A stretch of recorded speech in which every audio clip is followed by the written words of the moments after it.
Hello viewers, आपका word of story channel में स्वागत है।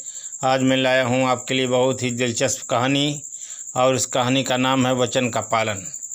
आइए इस कहानी में कौन किस तरह वचन का पालन पूरा करता है और उस वचन के पालन पूरा करने में कितना बड़ा बलिदान वो व्यक्ति देता है जो वचनों को पूरा करता है।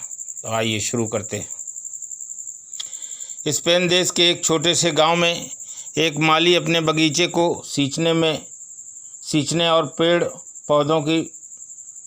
पौधों को ठीक करने में लगा था। उसी समय एक मनुष्य दौड़ता हुआ बगीचे में आया। वह मनुष्य लंबा था, उसका सिर नंगा था और बाल बिखरे हुए थे। उसने एक कोट पहन रखा था। बगीचे के स्वामी के सामने आकर हाथ जोड़कर गिड़गिड़ाता हुआ वह बोला, आप मेरी रक्षा कीजिए, दिन भर के लिए मुझे कहीं छिपा दीजिए। लोग मेरे पीछे पड़े हैं, वे मुझे मार डालना चाहते हैं। वह आदमी थरथर काँप रहा था और भय के मारे बार बार पीछे की ओर मुड़कर बगीचे के फाटक की तरफ देख रहा था। बगीचे के स्वामी को उस पर दया आ गई।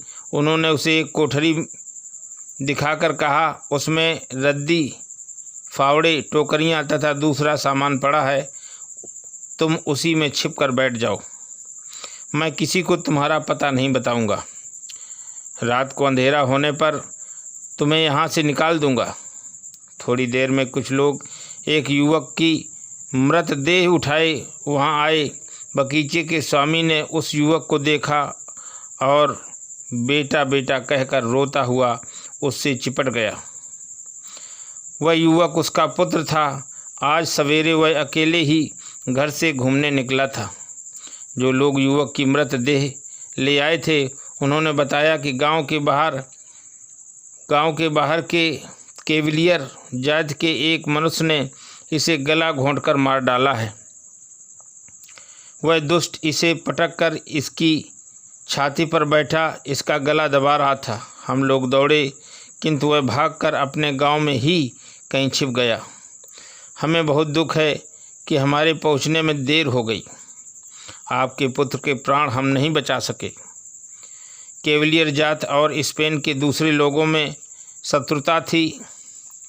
केवलियर जात के लोग दूसरों को इसी प्रकार छिपाकर मार दिया करते थे। बगीचे के स्वामी को उन लोगों ने जो उसके पुत्र की देह ले आए थे हत्यारे का रूप, रंग और उसके कोट का रंग बताया। बगीचे का स्वामी सिर पकड़कर बैठ गया। वह समझ गया कि जिस मनुष्य को उसने कोठरी में छिपा रखा है वही उसके पुत्र का हत्यारा है और हत्या करके पकड़े जाने के भय से यहाँ छिपा है। लेकिन उस हत्या के संबंध में एक शब्द भी बगीचे के स्वामी ने नहीं कहा। दिन तो अपने पुत्र की देह को कब्र में पहुंचाने, रोने और घर पर सांत्वना देने आने वालों की बातें सुनने में बीत गया। रात हुई, अंधकार फैला। जब सब लोग सो गए तो बगीचे का स्वामी अपने घर से बगीचे आया। उसने वह कोठरी खोली और उसमें छिपे मनुष्य से कहा, तुम्हें पता है कि दिन में तुमने जिस युवक की हत्या की है वह मेरा पुत्र था। हत्यारा कांपने लगा। भय के मारे उससे बोला नहीं गया। उसने समझ लिया कि अब उसके प्राण नहीं बच सकते। लेकिन बगीचे के स्वामी ने उसे निर्भय करते हुए कहा, डरो मत, मैंने तुम्हें शरण दी है और तुम्हारी रक्षा का वचन दिया है। मैं अपने वचन का पालन करूँगा। मेरे खच्चरों में से एक खच्चर ले लो और उस पर चढ़कर रात ही रात यहाँ से भाग जाओ। हत्यारा उस बगीचे के स्वामी के पैरों पर गिर पड़ा और फूट फूट कर रोने लगा। बगीचे के स्वामी ने उसे उठाया और कहा, मेरा मरा पुत्र अब लौट नहीं सकता। तुम व्यर्थ देर मत करो। अपने वचन के पालन के लिए अपने पुत्र के हत्यारे को भी क्षमा करने वाले ऐसे पुरुष ही संसार में महापुरुष कहे जाते हैं।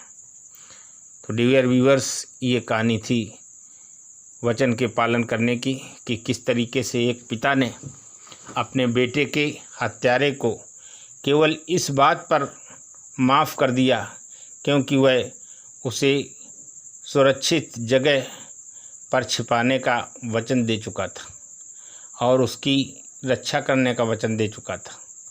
अपने वचनों का पूरा करने में उसने जरा भी संकोच नहीं की और अपने बेटे के हत्यारे को माफ़ कर दिया। तो उम्मीद करता हूँ कि यह कहानी बहुत ही पसंद आएगी आप लोगों को, और पसंद आती है तो इसे लाइक करना, सब्सक्राइब करना और बेल बटन दबाना मत भूलें, ताकि ऐसी प्रेरणादायक कहानियाँ आपके सामने मैं पेश करता रहूँ। इसी के साथ आपसे अनुमति चाहता हूँ। नमस्कार, जय हिंद।